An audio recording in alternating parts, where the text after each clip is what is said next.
Kabilang sa mga plano ni Atty. Angelo de Alban ang free therapy at developmental assessment sa Zamboanga, Sibugay. Binisita ni Caliote de Guzman ang Fisher Folk community.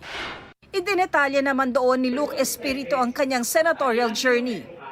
Nagpaalala si Senator Bongo sa banta sa kalusugan ng mainit na panahon. Agrikultura ang bibigyang prioridad ni Senator Amy Marcos. Sa Bohol, isinulong ni Manny Pacquiao ang libreng pabahay para sa mga mahihirap. Ang kaligtasan ng mga Pinoy ang pagtutuunan ng pansin ni Benhar Abalos. Mabilis na internet connection ang isa sa plano ni Senador Francis Tolentino. Nakipag-usap sa coffee farmers sa Lipa City si Kiko Pangilinan.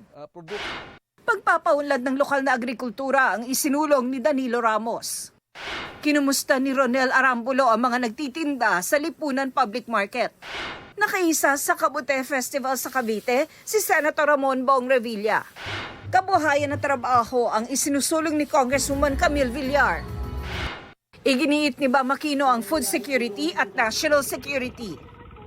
Patuloy naming sinusundan ang kampanya ng mga tumatakbong senador sa eleksyon 2025. Tina Panganiban Perez, nagbabalita para sa GMA Integrated News.